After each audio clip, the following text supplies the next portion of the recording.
पापा, स्वर्गीय रमेश मोदी का बेटा आपसे मिलना चाहता है।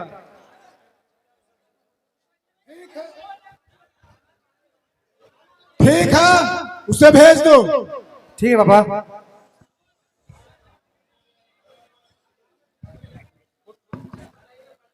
Good morning sir. Good morning. आओ बैठो। Thank you sir. बोलो, मैं तुम्हारी क्या बोलो, मैं तुम्हारी क्या सेवा कर सकता हूँ? सर, शायद आपको मालूम ही होगा कि कुछ दिन पहले मेरे पिताजी की हत्या कर दी गई थी और मैं अब बेसहारा हो गया हूँ, दर दर ठोकर खा रहा हूँ और ऊपर से हमारी एक छोटी बहन की परवरिश है, वो जवान भी हो गई है, उसका शादी ब्याह भी करना है। इसीलिए हम आपके पास उम्मीद लेके आए हैं कि आप मुझे कहीं नौकरी धरा दें। तुम्हारे पापा की हत्या से हम भी कम दुखी नहीं हैं।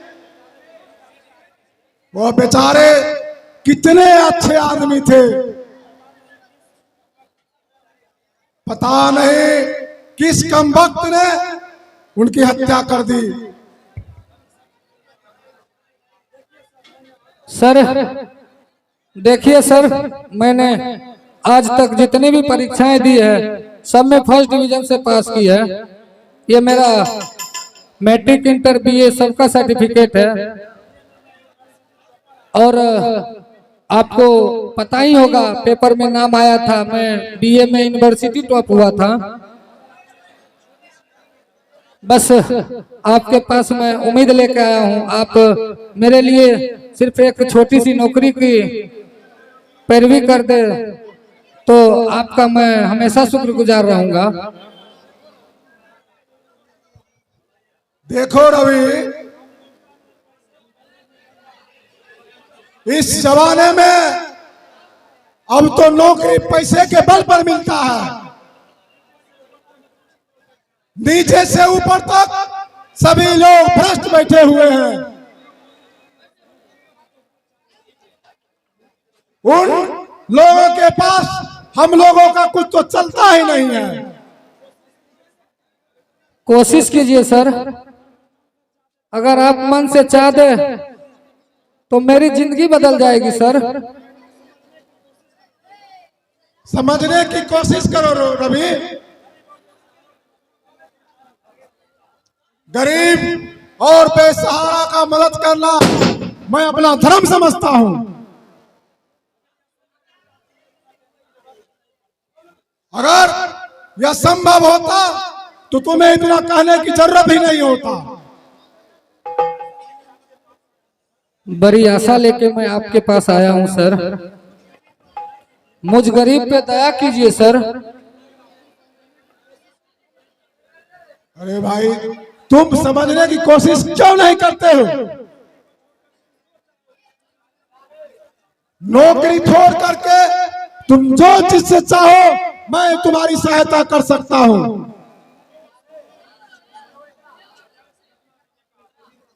जो संभव ही नहीं है उसे प्रयास करना ही बेकार है। सर आप तो मेरे एमएलए और राज्य सरकार के वरिष्ठ मंत्री हैं, अगर आप कोशिश करेंगे तो मुझे जरूर नौकरी मिल जाएगी। देखो रवि, मेरी भी मजबूरियां तो समझो। मैं तुम्हारी पैरवी किसी के पास करने के लिए नहीं जा सकता हूं।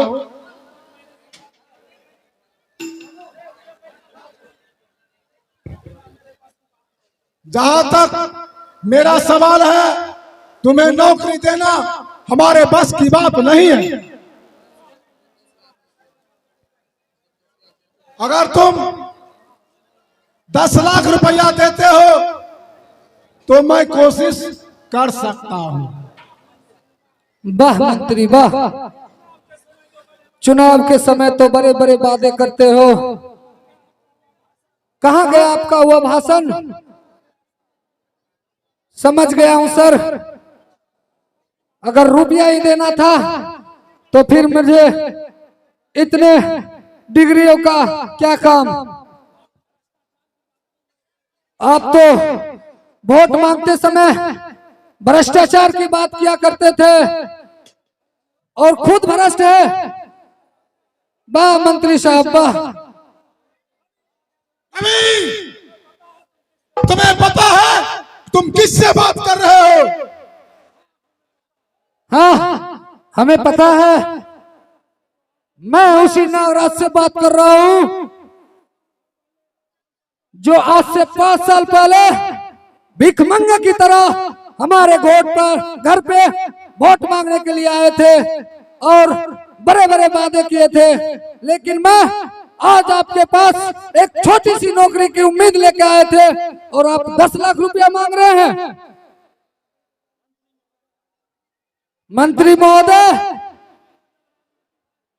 मुझे याद है जब आप इस राजनीतिक में आए थे तो आपके पास सिर्फ एक साइकिल था, लेकिन आज आपके पास एक ट्रैक्टर, 2 पोखर और सैकड़ों बीघा जमीन और तिजोरियों में करोड़ों रुपए इकट्ठा कर लिए हो।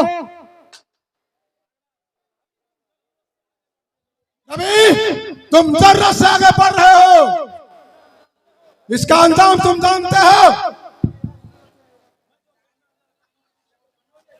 मैं जो तुम्हें कहना चाहता हूं, क्या तुम मानोगे?